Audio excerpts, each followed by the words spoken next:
नमस्कार, आयन भारत देखना शुरू कर चुके हैं आप। आपके साथ मैं हूं अर्चना सिंह।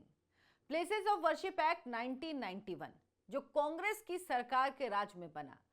कांग्रेस दरअसल एक धर्म विशेष या सीधे सीधे कहिए तो मुस्लिमों को लुभाने के लिए, उनके तुष्टीकरण के लिए इस कानून को लेकर आई थी और उसने ये साबित कर दिया था कि उसके लिए हिंदुओं के अधिकारों का कोई मतलब नहीं है।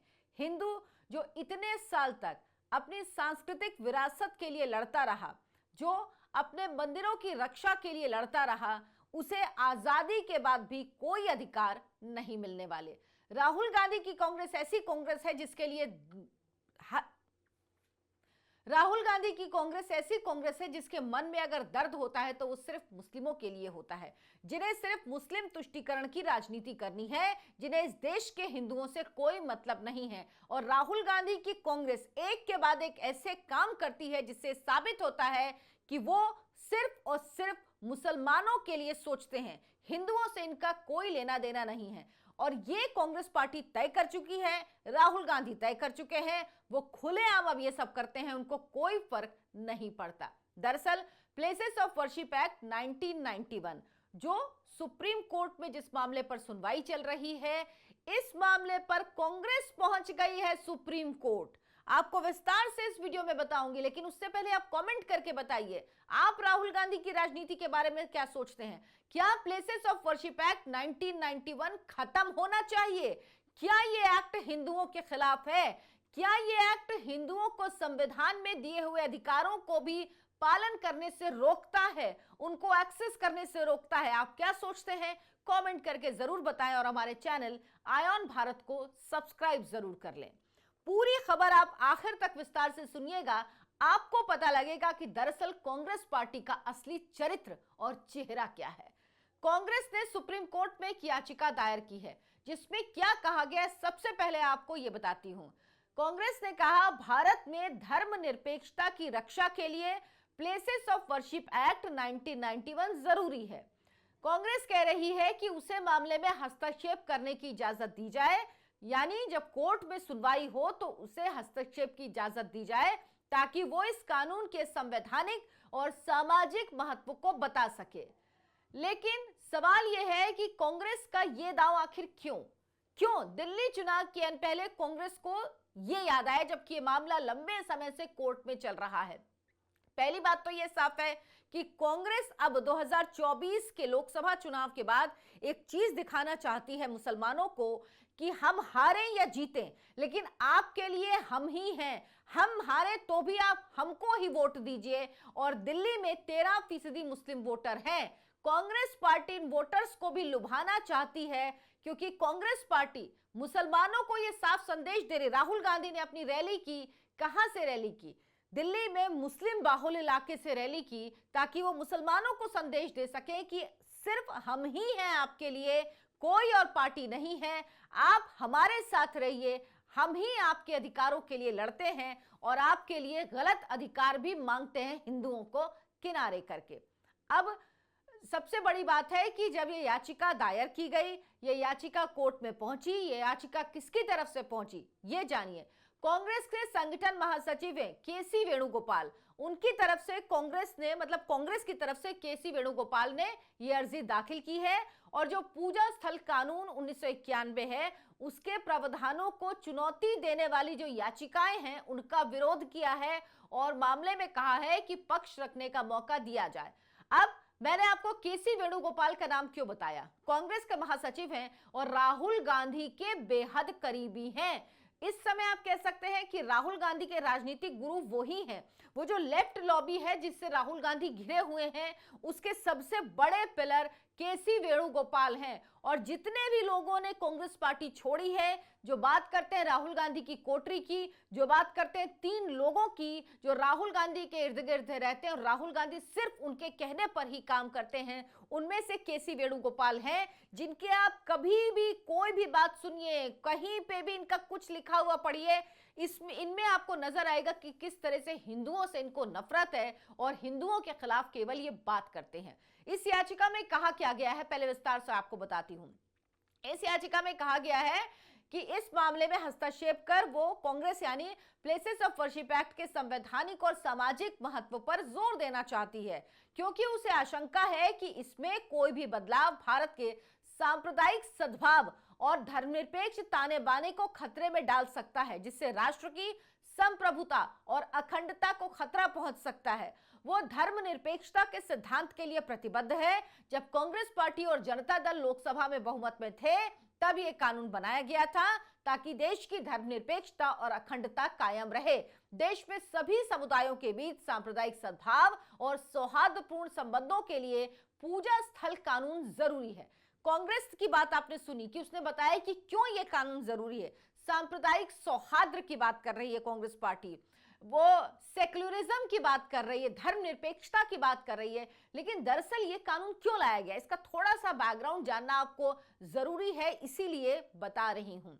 दरअसल ये वो वक्त था जब देश में राम मंदिर को लेकर आंदोलन चल रहा था। राम मंदिर को लेकर जनता आंदोलित थी और उस वक्त मुसलमानों को लुभाने के लिए, मुसलमानों को ये कहने के लिए, एक होता है एक आश्वासन आप देते हो, आप कहते हो कोई बात नहीं ये हो रहा है लेकिन बाकी चीजों की हम देखभाल करेंगे। कांग्रेस पार्टी जानती थी कि वो राम मंदिर आंदोलन को किसी हाल में नहीं रोक सकती है, इसीलिए वो ये कानून लेकर आई। लेकिन इस कानून से सिर्फ राम मंदिर को बाहर रखा गया था, इसके अलावा जितने भी मंदिर थे, जो भी पूजा स्थल थे, उन सब पर यह कानून लागू होता था। ये कहा गया कि इस कानून के जरिए देश में सांप्रदायिक सौहार्द फैलाया जाएगा, लाया जाएगा। लेकिन इस कानून के जरिए हिंदुओं के हाथ बांध दिए गए। उनसे कहा गया कि आक्रांताओं ने आपके साथ जो किया, आप उसको अब भी आजादी के बाद भी बर्दाश्त करते रहिए।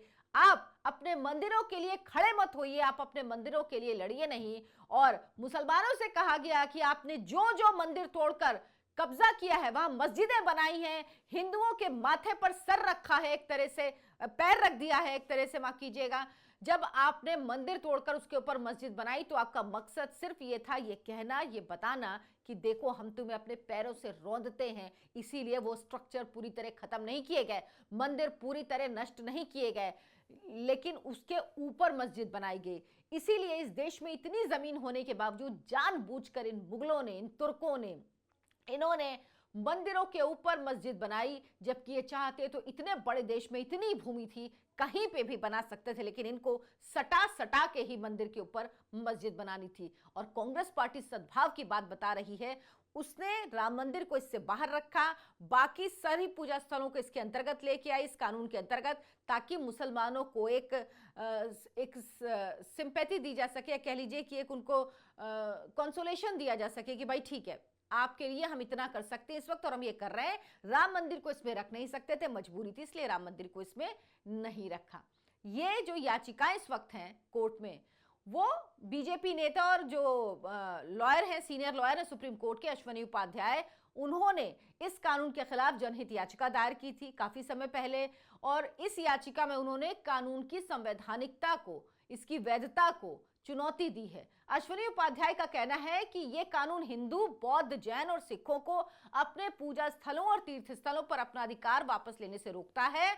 मामले में पहले से ही कई याचिकाएं भी अदालत में दाखिल हैं। जमीयत उलेमाए हिंद की याचिका है, असदुद्दीन ओवैसी की याचिका है, जिसने कहा है, जो याचिका कहती है कि वो कानून के समर्थन में है और इस कानून को लागू रहना चाहिए, इसमें किसी भी तरह का कोई बदलाव नहीं होना चाहिए। अब कांग्रेस भी इन्हीं लोगों की भाषा बोल रही है, क्योंकि वो ये पार्टी है जो इनकी भाषा ही बोलती है। वो पार्टी है कांग्रेस जो शाहबानो, सुप्रीम कोर्ट का आदेश बदल देती है। शाहबानो के मामले में आपको याद ही होगा, क्योंकि अगर उसका जिक्र करूंगी तो वीडियो बहुत लंबा हो जाएगा। कांग्रेस भी सुप्रीम कोर्ट पहुंच गई और कांग्रेस ने भी कानून का समर्थन किया है और अश्वनी उपाध्याय की याचिका का विरोध किया है। और अब इन सभी याचिकाओं पर जो अगले महीने 17 फरवरी को सुनवाई होगी। प्लेसेस ऑफ वर्शिप एक्ट 1991 क्या है? दरअसल इसके कई प्रावधान के अनुसार 15 अगस्त 1947 को देश भर में जो भी धार्मिक स्थल जिस रूप में था उसकी वो स्थिति बनी रहेगी। ऐसे धार्मिक स्थलों की स्थिति में किसी तरह का बदलाव नहीं किया जाएगा।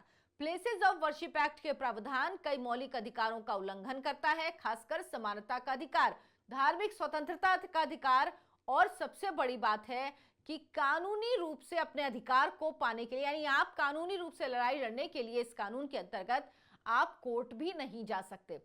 इसमें किस मामले का जिक्र किया गया? संभल के मामले का जिक्र किया गया है। संभल का मामला समझ लीजिए कि पूरी ये जो लेफ्ट लिबरल बिरादरी है ये बेचैन है, ये परेशान है, क्योंकि ये कुछ कह नहीं पा रही है, क्योंकि वहां पर सबूत मिल रहा है। संभल के मामले का जिक्र करते हैं। संभल की शाही मस्जिद जो है, जामा मस्जिद है, उसका मामले का जिक्र कर रहे हैं कि वहां धार्मिक सौहार्द बिगाड़ा गया। पहली बात, वहां मस्जिद है ही नहीं, वो एएसआई प्रोटेक्टेड मॉन्यूमेंट है और वहां हिंदू और मुस्लिम कोई हिंदू पक्ष नहीं गया था। वहां पर यह कहा गया है कि एएसआई प्रोटेक्टेड मॉन्यूमेंट है, तो ये कैसे किसी मस्जिद कमेटी के अधिकार में हो सकता है? और सबसे बड़ी बात कि इसके खिलाफ मस्जिद कमेटी गई ही नहीं है, क्योंकि मस्जिद कमेटी कोई पार्टी ही नहीं है उसमें, बल्कि जमीयत ही गया है ये कहने के लिए कि एएसआई जो काम कर रहा है वो ठीक नहीं है। एएसआई मॉन्यूमेंट पे इन्होंने कब्जा कर लिया, उसमें तोड़फोड़ की, उसको बनाया। उसके बाद जब वहां पर, आपको याद होगा, जब सर्वे की टीम गई तो किस तरह से पत्थरबाजी हुई, गोली चलाई गई, 3 लोगों की मौत हुई, लेकिन पुलिस की गोली से नहीं हुई, क्योंकि पुलिस वो गोलियां इस्तेमाल नहीं करती। जो बुलेट जो मृतक हैं उनके शरीर में पाए गए, यानी इन्हीं जो आतताई हैं, जो आतंकी हैं, जो देशद्रोही हैं, मैं इनको देशद्रोही कहती हूं, उन्हीं की बंदूक में गोली चली और ये 3 लोग मारे गए। उसके बाद आप जानते हैं कौन है? यूपी में बाबा हैं, बाबा का डंडा चला और बाबा ने फिर एक एक खोदना शुरू किया। मतलब ये लोग सोच रहे हैं कि भाई क्यों हमने किया है, तुम अपना सर पीट रहे हो, मुझे पक्का पता है। ये लोग सोच रहे होंगे हमने क्यों किया। उसके बाद निकला कि जामा मस्जिद में जितनी वो लाइट जलती है सब अवैध है, और तो और मिनी सब स्टेशन बनाया हुआ है, लाइट लोगों को घरों में दी जा रही है। लोगों के घरों में लाइट नहीं, जो सांसद साहब हैं उनका बिजली का बिल 0 आता है, उनका मीटर में बिल ही नहीं आता। भाई इतने बड़े बड़े इक्विपमेंट हैं घर पे, चल रहे हैं, एसी चल रहा है, टीवी चल रहा है, फ्रिज चल रहा है, माइक्रोवेव चल रहा है, चिमनी चल रही है, सब चल रही है, लेकिन बिल 0। क्यों? क्योंकि बिल नहीं आता, क्योंकि मीटर में गड़बड़ी की गई है। उसके बाद बाबा ने पूरा संभल खुदवा दिया। संभल में फिर उसके बाद क्या निकला? संभल वो जगह है, आपको पता ही है, संभल वो जगह है जहां पर कल्कि अवतार होना है, भगवान विष्णु का 10वां अवतार होना है। कल्कि हमारे लिए पवित्र भूमि है, जैसे अयोध्या हमारे लिए पवित्र भूमि है। तो वहां पर कण कण में ऐसे ऐसे सबूत निकल रहे हैं जो संकेत दे रहे हैं कि भगवान कल्कि आने वाले हैं।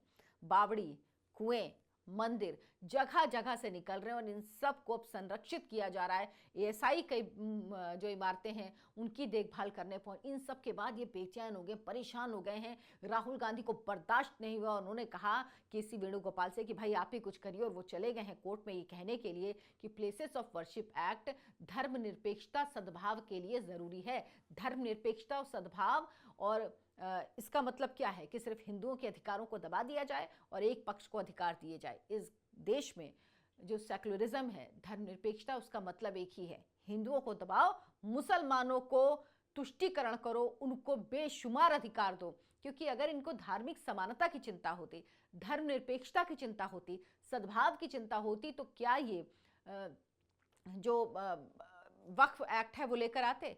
वक्फ एक्ट में इनको ध्यान नहीं आया कि किस तरह से धार्मिक समानता की बात ये कर रहे हैं। कौन सी धार्मिक समानता दी गई थी जब वक्फ एक्ट बनाया गया?